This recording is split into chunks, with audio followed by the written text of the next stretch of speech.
there. We are, whoa, a bit close to the old table there. Well, 9.2, oh bloody hell, I'm going to fly into myself.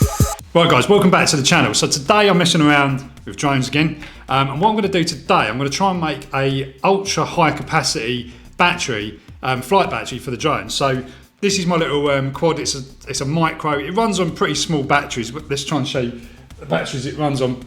So normally it's like a 550 milliamp hour 3 or 4 cell, like tiny little LiPo, doesn't weigh a lot at all, couldn't tell you the weight, it's light. I've been experimenting using, where is it? So this is a 4S 1050 milliamp hour battery. So it's like double the capacity and a bit more voltage than the other one I just showed you. And that weighs, obviously more. And this little quad actually flies fine with that. If you're doing kind of long distance, for doing that acro stuff, it's probably not going to be ideal, but for sort of doing distance stuff, it's really good. But what I wanted to try, because obviously coming from the e-bike world, we use 18650s, which are batteries like this, or when they're on their own, like this form factor. So what I'm thinking is, because the energy, these are more energy dense, they're less power dense, but more energy dense. So if you don't need crazy, performance, dumping current really quickly, maybe you could use these. I've seen somebody else do it on a blog somewhere, but basically what I've started to do is build. I'm going to use a 3S because I think 4S is going to be just too heavy for this particular quad. So what I'm going to do is I've slapped a few of these together. So this is going to be a 3S 3000 milliamp hour. So that's a 1000 milliamp hour battery. That is a 3000 milliamp hour battery. So I mean, flight time on this is I don't know. I'm probably getting about 8 minutes or 9 minutes out of that battery, something like that, in this particular setup. I mean, this quad isn't really set up for kind of long range, long distance, low power, whatever. It's set up to hone basically. But I'm going to be speaking to Neil about how to tune this stuff differently, because that would be quite useful. But anyway, I'm going to finish this battery. All I've got to do is stick the main power wires on, some balance leads. These cells aren't in balance, I think they're all over the place, so it might take a little while to straighten out on my D2 charger there. So yeah, let's give it a go. So what I've just done is put the main power leads on, so I've actually soldered these directly onto the cells. I've used my TS100, which is actually blimmin' brilliant for soldering onto 18650 cells. I mean, I wouldn't have thought it, because it's just such a small iron, and it's also going to, they won't even fit in there, it's so blimmin' small. And also, I didn't mention I've spot welded these cells together. So you can see I've got a nickel strip here and a nickel strip there. And what I used to do that was one of these. So this is a Melectric spot welder. So you plug in a LiPo in one end, high capacity LiPo, like a 5000 milliamp hour one or something. And then you have the 2 probes here. So you get a foot pedal as well in the complete kit. And so basically you just plug your LiPo in, you set your time, your spot weld time in milliseconds, put those 2 probes across your bit of nickel, hit that, and it will basically just melt the nickel and weld it onto the cell or whatever you're actually welding it onto. Great bit of kit, saves a lot of hassle. You can build these using Arduinos and even just really crude stuff with like a car battery or something like that. But this just takes all the hassle out of it. Really good bit of kit. So next up, I'm going to stick a balancing connector on here so I can actually balance these cells and plug it into the D2 in there. And to do that, I've actually got a packet of extension cables. So these are like balancing lead extension cables. The reason I got these is because they've got a longer wire on. And actually these were the ones I could find quickest that came on Amazon. So I'm just going to cut the socket off there and then use the rest of it to solder onto here. And that's all I need to do then is just stick an XT30 plug on there and we'll be done. Right, so here we have it guys. Done the balancing connector. So it's pretty simple. You just start from the negative and work your way back. You've got to do all the individual series connections. So first cell is this one closest. You can see it's on the final negative. So that's the first one on the connector. The second one is the first series connection between the two. The next one is the third connection between the two. And then finally, you've got your positive. So for 3S, you've actually got 4 wires, which is a bit confusing, but that's how it works because you've got to do the series connection. So there you go, that's that. I've got the XT30 connector on the end. I'm going to plug this balancing connector in the charger and hopefully we should see a 3S pack appear. There you go. So if we look at the actual cells, and they're not as far out as I thought they were. So we've got 3.78, 3.86 and 3.66. I thought they were further out than that. So I've just gone around the edges using this fabric tape, and what I'm going to do is I'm actually going to just cover the whole thing in this fabric tape because it's actually pretty blooming good. It's definitely going to insulate and just protect these cabling without adding too much weight. Right, it's almost done, guys, almost done. 1.69 amp hours put in, we're at 4.2, so it's balanced the cells out nicely. So I did mention that the cells in here are 3,000 milliamp hour cells. They are actually Samsung 30Q cells, which are quite high discharge cells. I think they can handle about 20 amps. So that's saying that's charged now, brilliant. So we've got 1.7 in there in total. So they were about half charged. So let's go and test this out. This battery's actually turned out pretty well. It looks super neat using that fabric tape. I don't know what it weighs. I'm going to need to grab some scales and find out what it actually weighs. I mean, this battery is going to look pretty ridiculous on the bottom of this quad, but I've extended the strap so we should be able to do it. Here we go. I mean, oh, this is crazy. I wonder what this weighs all up. Let's see. Oh, 250. It literally says 250 grams. That's crazy. Right, guys, let's give this a go then. So I've got the DJI goggles. I'm not going to put these on. I've got enough recording time left on the SD card. I'm just going to use this to record like some footage and get the telemetry. So they're on. Got the Tango 2. So what I'm going to try and do is record the telemetry data coming back from this GoPro. Look like a right blooming mess here with my microphone, my blooming, and got the quad as well. So let's give this a go then. Try and tuck that balancing lead under there, and then get this connected. So what I'm going to have to do is wait for the GPS to come online. So let's just see. So we've got GPS satellites, right? It's acquired all the satellites anyway. I don't know if you'll be able to see this. The GPS has come online anyway, so I should be able to arm it. Yeah, so I can arm it. So let's give this a go. So on my telemetry, I've got my battery. You can see it's 12.4. I've got minimum voltage recorded on the battery as well, so I'll be able to see. I've got maximum current and the current right now and the capacity as well. There you go, look at that. Takes off all right, it's no problem. Obviously it's going to feel heavier. It's going to feel heavier than, you know, the LiPo pack, because obviously it's just so much heavier, but not bad. Got a bit of punch out as well, it's not too bad. So what we're looking at then current wise at the moment, to hover this thing, it's showing 7.8 amps. That seems similar to you know, before, like on a LiPo, not too bad.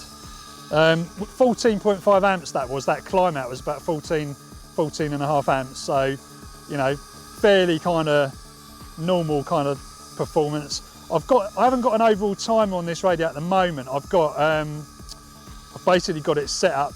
Well, my normal countdown timer is like 3.5 minutes. So we'll see what's happening. Don't know if you can see this on the screen. Hopefully we'll be able to see it. 148 milliamp hours we're at the moment. So it's rattling through the old milliamp hours there a little bit, maybe just because of the weight, but yeah, we'll see what it does in a hover. I'll try and, you know, do a few little kind of jives around, and, you know, so it's not just a pure kind of hover. We'll have to do like a long-term, you know, long distance flight and just see how long it actually gets in flight.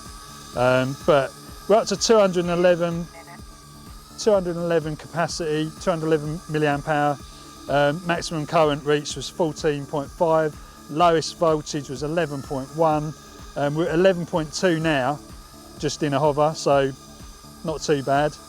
Approaching 250 milliamp hours. So, guys, the thing with these cells is they are more energy dense than LiPos. So this is why I wanted to do this test. So you're getting more energy in the space, but less performance. But saying that, these cells can deliver about 20 amps per cell.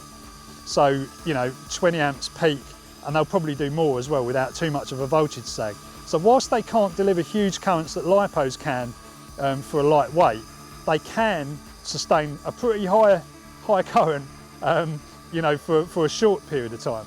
So it's quite interesting how this sort of technology's moved on, and this is why obviously we use these sort of cells in the e-bike world. Right, so we're timer's running down, up to 353 milliamp hours now, and yeah, I'd like to be able to tell you how long we've been going so far, but it's probably about three and a half minutes. So yeah, getting there. We are whoa, a bit close to the old table there. So you're still able to, I mean, it's still hovering at, it's above half stick throttle, so you know, it's definitely kind of, you know, using a fair bit, probably more power to, you know, to actually do it, but we're getting there anyway. So yeah, what tends to happen with these cells is they won't drop off as quick as lipos. So they, you know, whereas normally in the lipos you probably, you know, for a 3-cell pack, you'd probably be, you know, at 10.5 volts, you'd probably be thinking, hang on a minute, you know, like we want to come in now because you're gonna hit that kind of sharp drop in voltage, which has actually caught me out quite a lot, you know, in recent times, flying these things, because, you know, when I see 10.5 volts, I'm thinking, oh no, the cutoff, you know, from the old days, I'm thinking the cutoff voltage for lipos is 9 volts, but the chemistry seems to have evolved now, where it seems to drop off pretty damn quick. It's probably to do with the C rating. C rating's gone up, and you know, you're getting more current out of a lower capacity pack, so that's why it drops faster. Whereas these cells, they plateau for a long time at about 3.8 volts, around that level, and then it'll drop off less sharply. But it's going to be interesting to see at what point this can't fly anymore. But I don't want to take it down too low, because I mean, I think it's just going to fall out of the sky, to be honest, because these cells will go down to about 2.5 volts per cell. Yeah, absolutely crazy. You don't really want to be doing that, but it isn't a problem. Right, I've got a wasp on my finger. That is not good. So yeah, blooming wasp. I need to slice it into pieces with these props. So I'm just going to carry on hovering, see how we go. 671 milliamp hours. I mean, you know, this is going to be a little bit boring, but I don't mind hovering. You know, it's good. It's all good practice. Line of sight, innit? You know, gets your kind of responses up, reflexes up. Oh, a bit close to the camera. So we were at 10.7 volts, holding the nice voltage there, 737 milliamp hours. Again, these cells actually were from an old drill battery, so I'm wondering, you know, the exact capacity of them anyway. So it'd be interesting to see, you know. Also, the accuracy of this this flight controller logging the current. We'll see what actually goes back into the cells, the battery at the end, on the D2 charger, because yeah, I feel like there's a little bit of discrepancy. I don't know how accurate the shunt is on this. I mean, I imagine it is pretty blooming accurate, but nothing seems to be smoking, and I'm not moving forward or, you know, doing anything different that way. Right, try and move this. I've noticed my radio is quite close to the GoPro. I don't know if it's going to be focusing. I'm also using this little Rode mic as well, one of these wireless Go's, which Steve, my mate who's also on YouTube, has been kind of, well, he's been researching. I don't think he's tried his one out yet, but the idea is for the e-bike videos we'll have better audio. It seems quite good. I've just checked the footage and it looks quite good. Oh, it sounds quite good, shall I say. So, still able to punch out, still able to recover it if it drops down too low. You know, voltage is going to drop to the point soon where it won't be able to do that too well. But, I mean, so if you're comparing this to, so we've got a DJI system on here for the camera, so it's effectively the Caddx Vista. to be precise. And you know, the range on that is, I've not run out of range yet on the video. I haven't pushed it, to be honest, but I've not run out of range. You saw my other video where I just went into multiple fields of this part and even was going under goalposts and stuff, you know, a couple of fields away. So you've got plenty of range there. And the range on this Crossfire Tango 2 system that I'm running is bonkers. I've never got it below about 97 on the signal strength meter, just watching out for wasps. So if you want to, you know, the idea with this is trying to build something that isn't a camera ship, but just, you know, because this won't carry a GoPro as well as this battery. The idea with this, what I'm thinking is it'd be kind of cool to build something that's kind of like your own version of, you know, a Mavic Mini. I mean, the radio on that Mavic Mini, so far I've not been very impressed with. I've tested it a couple of times, and it's not, the range has not been very good in an area where there's, like, you know, going to be a lot of sort of interference. I've got to try the FCC hack thing out, which I know is obviously not technically allowed in this country, but, you know, just to see if it can get above the noise level. But yeah, basically the idea behind sort of trying to do something like this is trying to have a mini quad that you can go out flying, take it anywhere, and basically just, yeah, go and check out some stuff, get some HD footage back. Not like, you know, for using it for video, you know, because the quality on this downlink is 720p, but it's still 720p at 50 megabits in the best case. So, you know, the footage is actually pretty darn good. I mean, it's almost usable just for, you know, basic footage. It's not, you know, your Mavic quality footage, but I mean, there's a lot of requirement for a lightweight drone that's, you know, don't have to register, and you can fly some long distances with, basic stability, a bit of a kind of GPS recovery in its, you know, in its kind of most raw sense. And yeah, just basically building your own drone, which can do a lot of stuff, and you can have a lot of fun with. One of the things I used to love about the Mavic is just whacking it in your bag and then going for like a long distance flight, which, you know, nowadays it's becoming increasingly difficult to do that because of all the drone restrictions, and you've got to register it, and it won't take off here, it won't take off there, you know, it hits limits and walls, and also, which is, I mean, it's good for safety. It stops idiots just grabbing a drone and going and flying them, but at the same time, it's just blimmin' annoying most of the time. If you want to fly stuff, I've been flying aircraft for a long time, and you know, I don't need to be told where to fly. You know, it's just, it's ridiculous to me. But something, also the other thing with those, with the Mavic and all the DJI stuff, is they use the phone to obviously, you know, show the video feed, and most of the time you can't even see it in the sunlight. So having three things: this little drone with a long range battery pack, some basic GPS stability, you know, decent HD quality video, which is, you know, outshines pretty much everything else on the market, the DJI system, and having a long range 868 megahertz Crossfire system. This is cutting edge, really cutting edge. You know, this is the bleeding edge of what you can do on a small size. And then pairing it up with this, obviously, this 18650 battery. Yeah, I mean, wow, how cool. So we're up to 1500 milliamp hours now. You know, we're cracking on. We're definitely cracking on.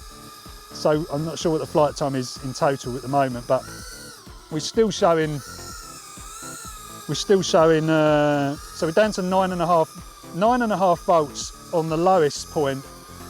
When I did that punch out, it went to 9.5 volts, which would scare you lipo wise, but it's still going on this 18650 pack. We can still climb. You know, it's definitely getting a bit more sedate, but yeah, we're racking up now. So 1600 milliamp hours. Let's try and see what I can see on the. So my camera timer is showing. Oh, blimey. What, with 15 minutes? Blimey, I can talk, can't I? So up to 15 minutes at the moment. Obviously, that wasn't pure flight time because there was a bit of talking at the beginning, I think, but we're getting on, we're getting up there.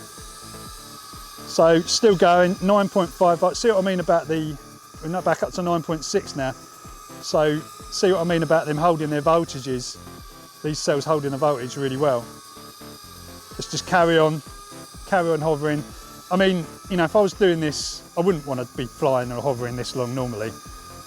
This is only really to get to a destination and then get back again, really. Still got some power, still got some beans. Let's see what the current is saying because the voltage is a bit lower now. Still 14.5, still 14.5. Still got power to climb. I'm wondering on 4S if it would actually work. I know it'd be heavier, but it just might give it that extra bit of zing. And also, these aren't brand new cells, so I don't know how good they really are. So I might grab some other cells. I'm wondering if 21700 cells are probably the most powerful things you can get right now. Samsung 30T cells, which I've got in an e-bike battery. Maybe I'll try those and see what happens. So we've still got plenty of power. It's not ridiculous, but it's still quite a lot of power. Interesting, the current hasn't gone up. The maximum current, we're still hovering at 8 amps. We're up to now heading towards 2000 milliamp hour on this. So I'm just going to carry on going, see at what point it dies or falls out of the sky. 9 volts, well, 9.2, oh bloody hell, I'm going to fly into myself. 9.2 volts. Trying to keep this this transmitter in the GoPro's vision, but I'm not really managing it. Still hovering. Here we go. It'd be interesting to know at what point it actually can't. I've still got power. I've still got beans. Lowest voltage we've registered now is 9 volts, and that's just what you're going to see with 18650s. It's not going to be like lipos, so bear that in mind. Anyone that's writing comments saying, "Oh, it's too low," right? So it's having trouble recovering it from it's a little bit of, you wouldn't want to come down hard because I think you're probably gonna hit the ground at this point. But certainly you shouldn't have a problem. If you're just flying normally, just cutting through the air, you're gonna have to give yourself a lot more clearance than you would if you were flying lipos, because there's not as much. You've got not as much punch at this late stage of the battery, but it's not blooming bad. It's not bad at all. So would one cell more on a 4S, would that actually create enough more? Would it outpower the weight that you've got? And I'm guessing it probably would. So that could be the next test. Maybe stick another cell on and see what happens, or build a new pack completely. But look how much that just holds its own. So we're down to 8.6 volts now. So we're getting pretty we're getting pretty low. So what's 2.5 volts? The lowest you'd absolutely want to run these cells at? Be 5, 6, 7. Blimey, 7.5. No, you wouldn't want to do that. 2, 4, 6, 7.5. God, there's a lot of wasps flying around here. Got nests and all sorts going on. So, whoa.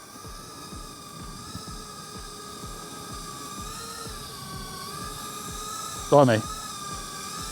You're going to smash your DJI battery, your DJI goggles battery, Bob, if you did this too long. Right, so we're now at 8.3 volts, 2.5, 2,400 milliamp hours.